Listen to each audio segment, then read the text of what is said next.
Kali ini kita akan membahas terkait arah kebijakan pendidikan, terkhusus pada Kementerian Pendidikan Dasar dan Menengah.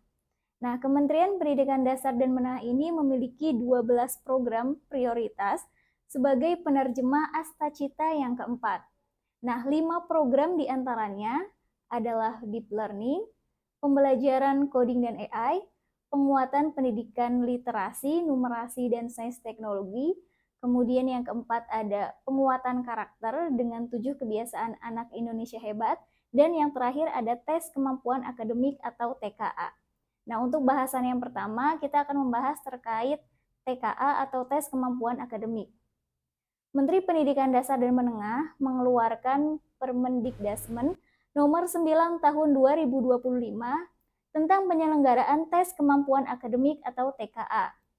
TKA ini merupakan bentuk pengukuran capaian akademik pada mata pelajaran tertentu yang berlaku untuk murid dari berbagai jalur pendidikan formal, informal, dan non-formal.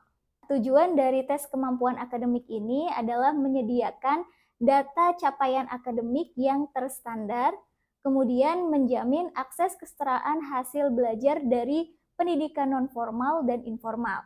Adapun pelaksanaan dari tes TKA itu sendiri dilakukan secara digital dengan sarana komputer, jaringan internet. Kemudian yang paling penting ini adalah peserta TKA itu siapa? Nah, peserta dari TKA itu adalah murid kelas 6 SD, kelas 9 SMP, dan kelas 12 SMA ataupun SMK. Kemudian sekolah rumah atau homeschooling, dan dikecualikan untuk murid penyandang disabilitas dengan hambatan intelektual. Kemudian ada pun materi yang diujikan, yaitu untuk SD dan SMP sederajat, yaitu ada 2, bahasa Indonesia dan matematika. Kemudian untuk SMA, SMK sederajat, yaitu ada bahasa Indonesia, matematika, bahasa Inggris, dan 2 mata pelajaran pilihan. Adapun hasil dari tes kemampuan akademik itu berupa sertifikat yang berisi nilai dan kategori capaian. Nah, sertifikat ini dikeluarkan oleh kementerian, kemudian dapat digunakan untuk seleksi jenjang pendidikan berikutnya atau jalur prestasi, kemudian seleksi masuk perguruan tinggi, dan sebagai bentuk kesetaraan hasil pendidikan informal dan non-formal. Namun yang menjadi pertanyaan saya adalah apakah pendekatan deep learning, literasi, numerasi, pembelajaran AI dan coding yang basisnya itu adalah growth mindset akan sejalan dengan penerapan tes kemampuan akademik atau TKA yang tentunya lebih fokus pada hasil. Ya, mungkin itu bisa menjadi pertanyaan teman-teman juga. Untuk yang kedua adalah sekolah penggerak. Dengan arah kebijakan saat ini, maka konsep-konsep sekolah penggerak menjadi tidak relevan dan perlu adanya penyesuaian. Nah, program sekolah penggerak ini tidak berlanjut dan resmi dicabut.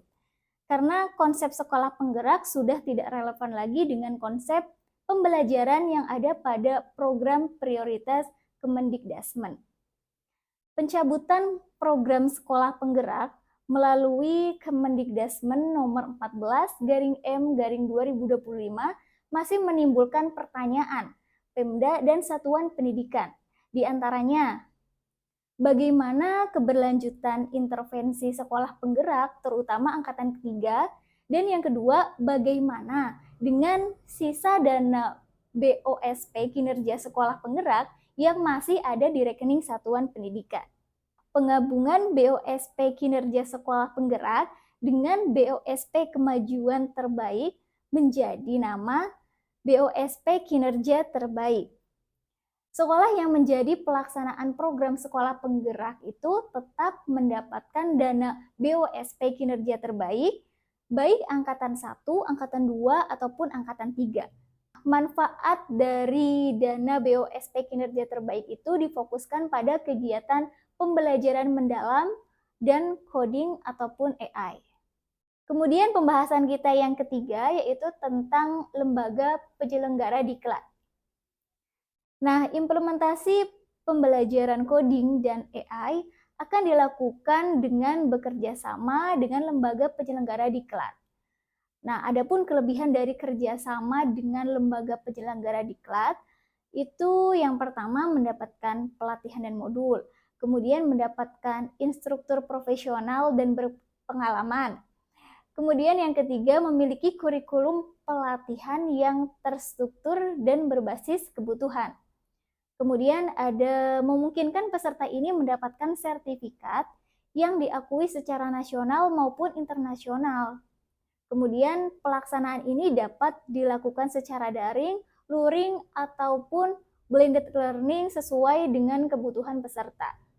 Nah, sedangkan pembelajaran deep learning itu dilaksanakan melalui GTK atau Guru dan Tenaga Kependidikan, melalui BPMP atau Balai Penjamin Mutu Pendidikan, dan yang ketiga melalui BGP atau Balai Guru Penggerak. Ya mungkin segitu aja informasinya.